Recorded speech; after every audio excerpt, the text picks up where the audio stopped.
It's 6 p.m. Eastern. It's time for the wrap.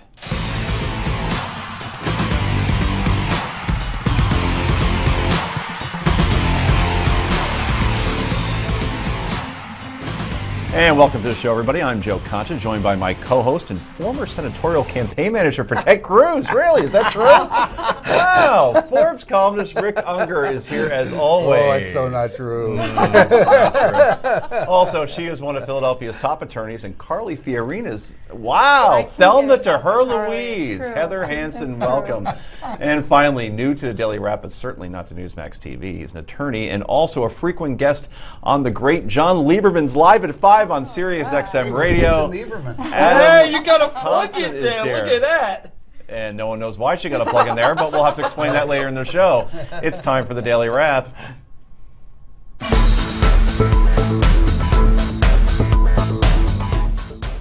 Or the Daily Download, whichever you prefer. Well, folks, finally, someone has officially announced they're running for president. And that someone is the aforementioned Senator Ted Cruz. I believe in you. I believe in the power of millions of courageous conservatives rising up to reignite the promise of America. And that is why today I am announcing that I'm running for President of the United States. Wow, Mr. Cruz making the announcement at a packed house at Liberty University this morning. But before we talk about it, gang, since the Daily Wrap is all about efficiency, here is a 20-minute speech by Mr. Cruz in about 90 seconds.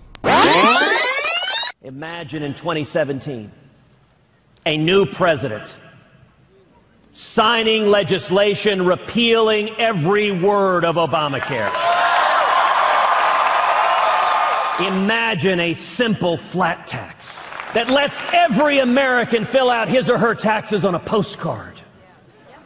Imagine abolishing the IRS.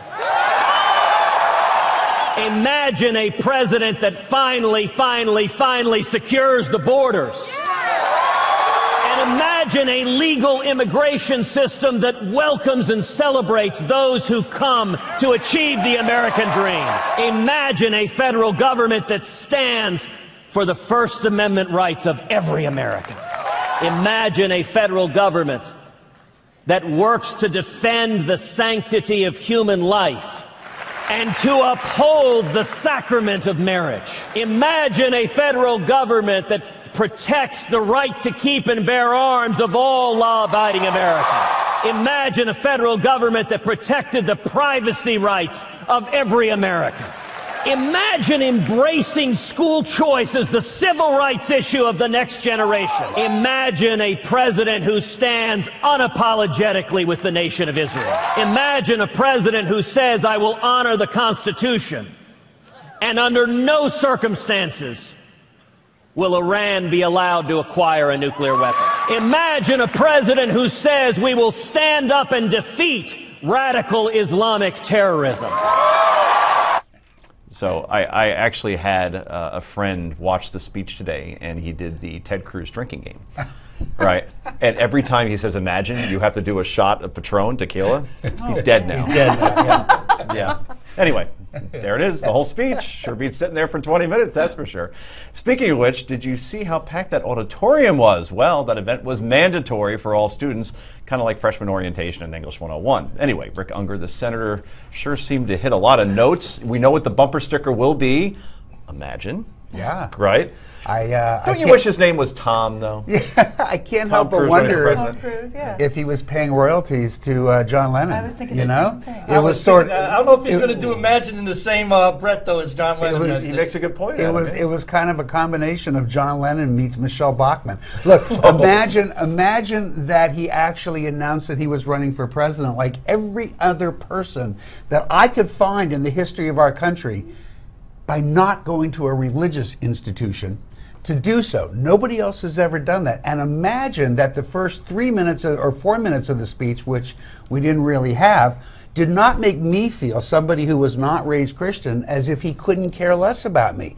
I thought when you run for president, you're running for president of all the people. I understand that he's appealing to his evangelical base, and that's all great. But I just felt like, well, you're not even talking to me because I'm not a Christian. It was really disconcerting. I mean, no, I'm not the world's biggest Ted Cruz fan, I admit that. But I did think when you run for president, you want to be everybody's president. Interesting. He didn't. Every answer moving forward, just so we know, has to start with imagine. Imagine. Okay. So, Heather, could you imagine a President Ted Cruz? No. Imagine a president who's eighth in the polls right now. He's eighth amongst the potential Republican candidates.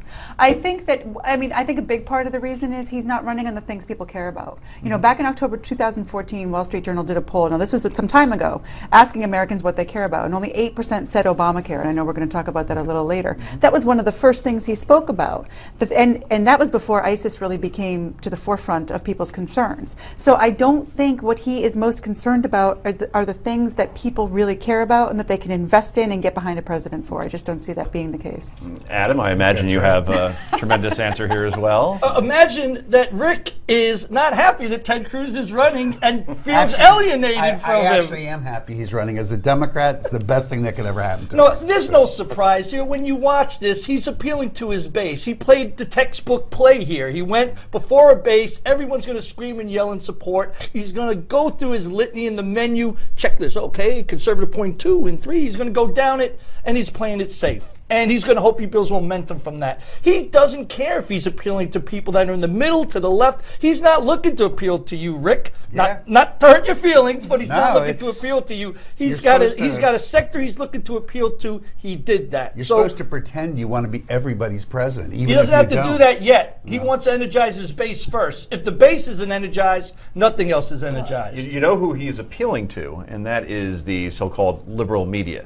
Okay, because the reactions today, MSNBC, you saw champagne corks flying out. Because they finally got that caricature of the Tea Party extremist kind of president. Let me read you a couple of quotes. Jonathan Alter on MSNBC said today that Cruz's speech was, quote, "extremism is good," which of course was not the quote. Casey Hunt, who is actually NBC's political correspondent, said Cruz's Ivy League degrees might not appeal to the GOP base. Oh, because, Republicans don't like smart people. And Donnie Deutsch, who somehow remains on TV, says that Mr. Cruz is the new Sarah Palin. So, if anything, a Ted Cruz candidacy will be very entertaining, and only if you can imagine. We only have 15 seconds, so I just want you to imagine this. Ted Cruz versus Elizabeth Warren. The ratings for that. Yeah. Boom, the extremes of both sides. Probably not, but it's fun to think about or to imagine. Coming up next, Obamacare hits its 5-year anniversary. Wow, are you feeling any better? This is the Daily Wrap, only on Newsmax TV.